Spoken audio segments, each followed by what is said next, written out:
So the big question hapa hivi tunajiuliza, why don't young people trust? Sindio? So because most of the time unasikia either sometime when the president speaks, nobody cares. When anyone says anything, nobody cares na maisha yako tu mbele. Why do you think like young people don't trust Kenyan government? To me that's the only question I want us to tackle today. Yeah. First of all, for me, I'd want to think that because of the continuous promises, the government is found by politicians.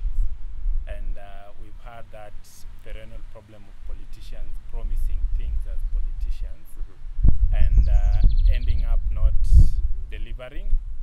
And they still come up with the same notion when after a period of time to give other promises, even after failing to deliver on the ones that were promised earlier. So it creates that tendency of like no one cares, even when the president is speaking or promising something or saying something. So inakatuni kama tu it's something that has been built, imekuwa imejengwa kwa it becomes a culture. Lilian, is that the case? Yes, it is. Unaona hata sai ni season ya politics, but hata ukiangalia where the involvement of young people in this season, it's not very meaningful. And the players right now, whoever wins, ndo watamua serikali itakuwa na nani. So right now here in the initial stages, if young people are not engaged meaningfully, who is to say that when the government is formed, their issues will be given priority? Kwa sababu how our government acts according to the things we've seen, young people ni kama tu wanakuanga huko ETC and others, yet inasemekana sisi ndio the majority.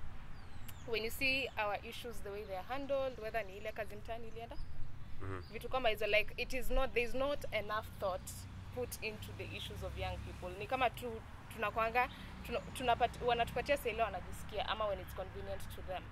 Yeah, so that's why I wouldn't trust the government with young people, because I don't think we are ever a priority. I think that will be back to your question.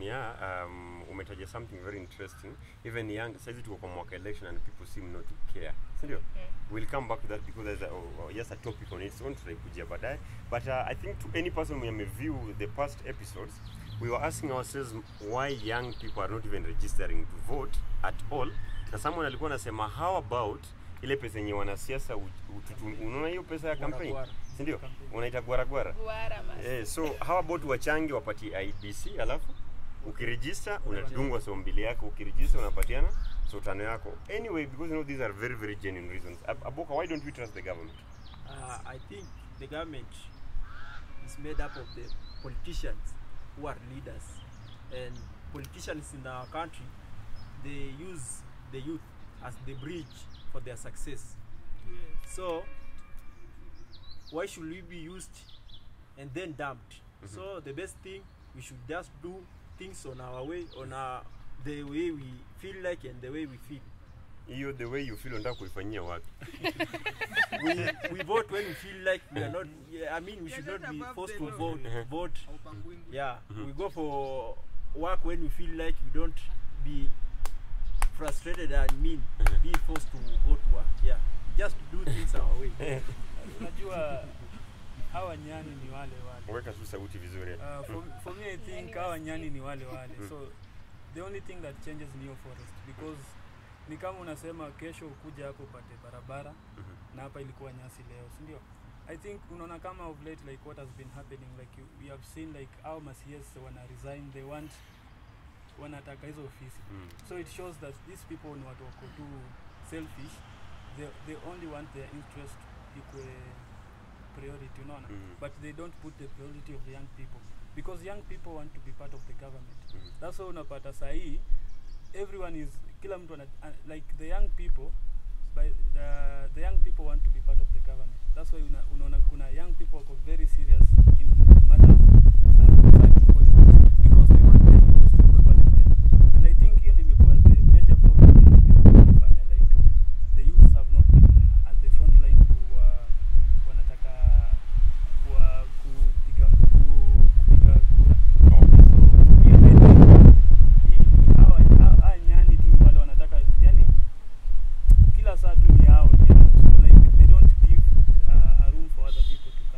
nyani ni wale wale, misitu ndio wanabadilisha. Okay, Misitu sawa sawa. linabadilika. Just to second that, I would imagine someone being a governor for 10 years, then he or she wants to become an MP for the next 10 years. You see, that's the greed for power.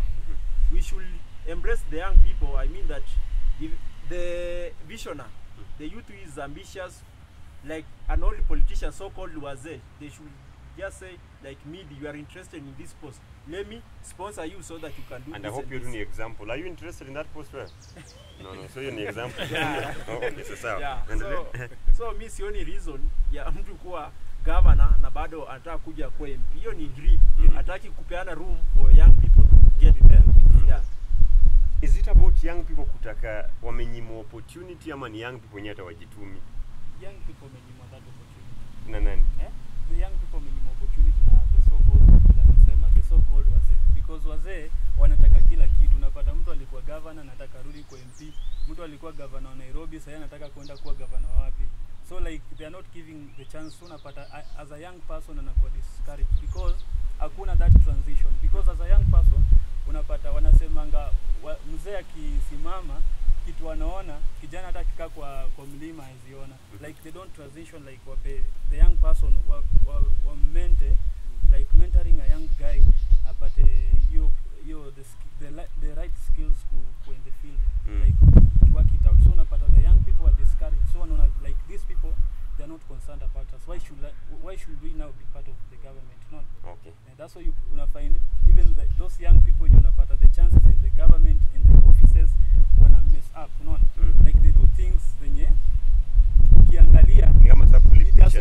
it doesn't portray the leadership yenye wase wana Okay. Any reactions hapa? Yes. For me, I think the blame is on both sides. I wouldn't say the blame is just on the leaders.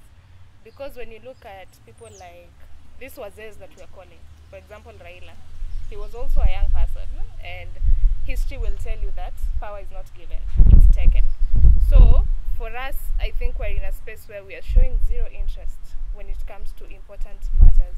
And yes, we know we have a lot of things are happening that are just unfair.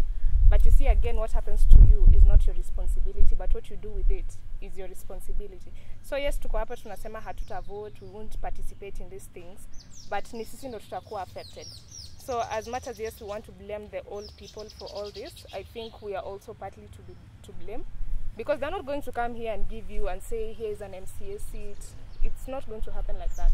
Your point here, what happens to you is up to? Like what happens to you is you don't choose what happens to you, but you choose what to do with it.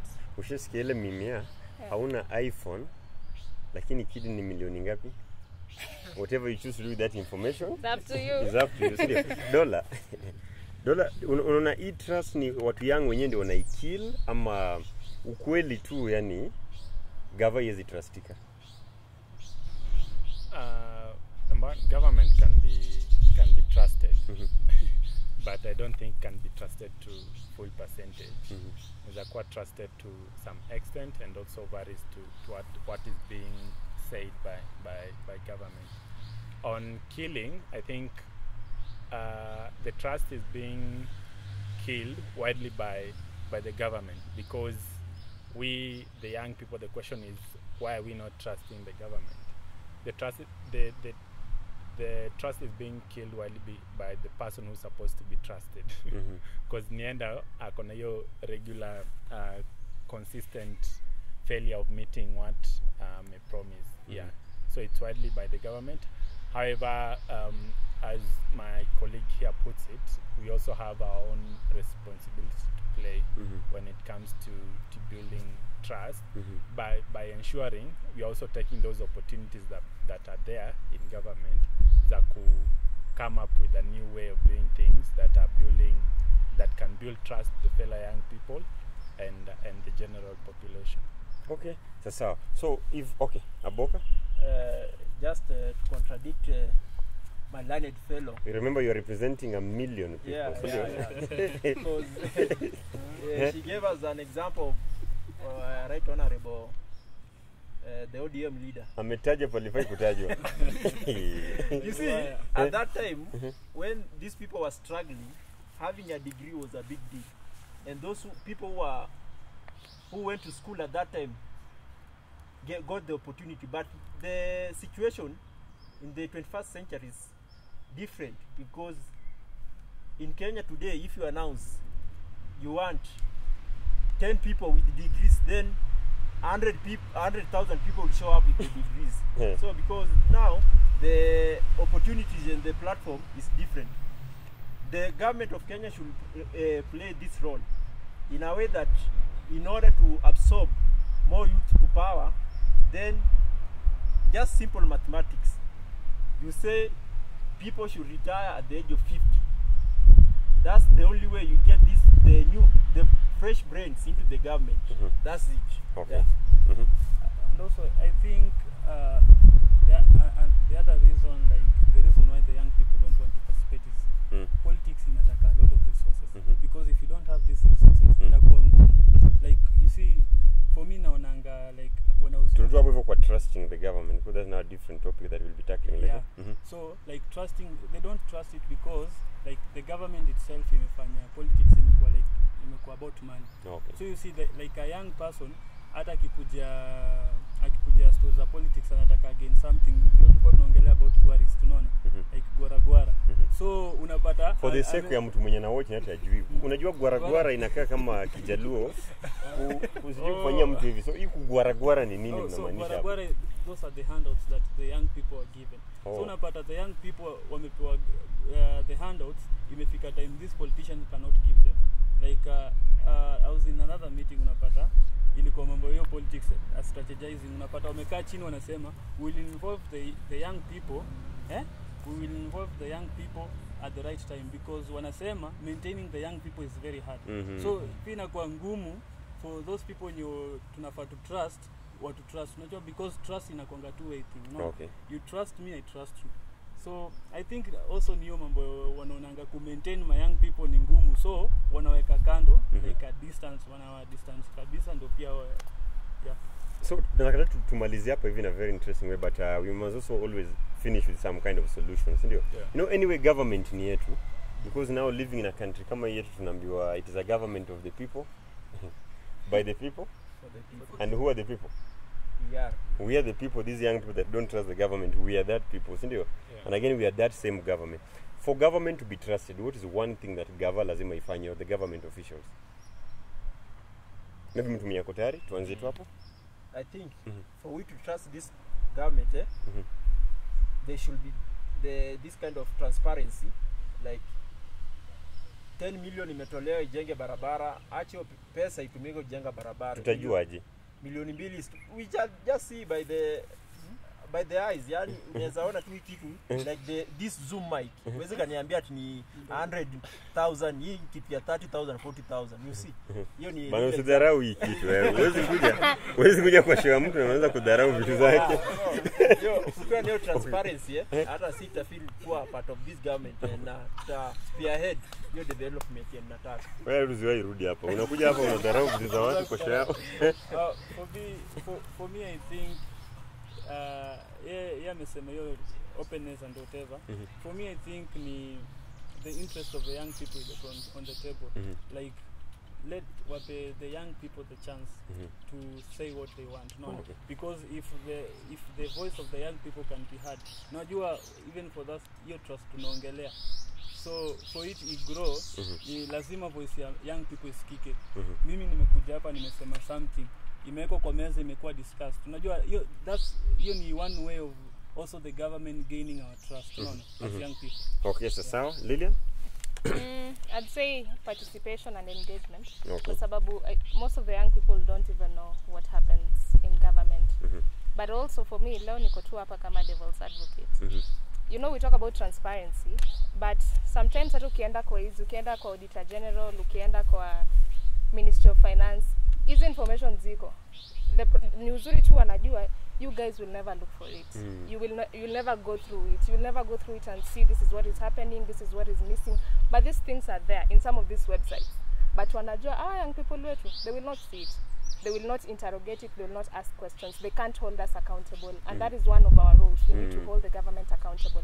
And we are not doing that. Okay. So I'd say as young people, that is something we need to know what is happening in this country, and we need to hold our government accountable. Okay, sawa sawa. Dola tukimalizia? Yeah, for me, it's only one thing for us as young citizenry to trust the government. They should just implement the constitution as it is. I mean, everything on how things are supposed to be done for people to trust the regime that is in place is in that particular book that indicates how everything should be done, provides guidelines on how public participation should be done, and how open and transparent should be. So it's just about implementing the constitution. The reason why we are having young people are having mistrust to the government is because the government is not implementing the constitution as it is. They are not young people wanajali constitution kweli? Okay, hai young people wanasoma hata katiba. Hatusomi lakini angalau tunajua zile vitu basic from here.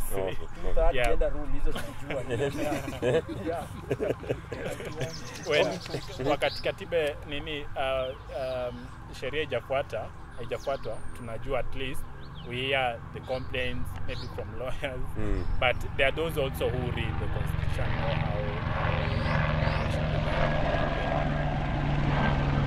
Okay, sawa. So kuna issue moja hapo hivi Aboka ametaja mambo ya transparency. Sijui tumpigie makofi kwa hiyo, si ndio?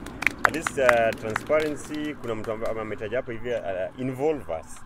Yeah? Nothing will be there about us without us being on the table. Si ndio? Tumpigie makofi pia kwa hiyo. Alafu pia kuna hizo ndio makofi mnapigia watu surely. Pigeni watu makofi serious.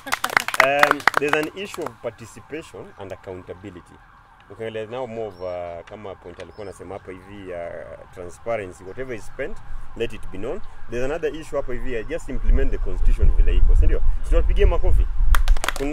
Kuna rafiki yangu fulani anaitwa Derek Were. Unajua ungekuwa hapa angesema aje? A good session is like a mini skirt. Yeah? It is short enough to capture the attention but long enough to cover the subject matter. So tuwapigie makofi at least tukimaliza.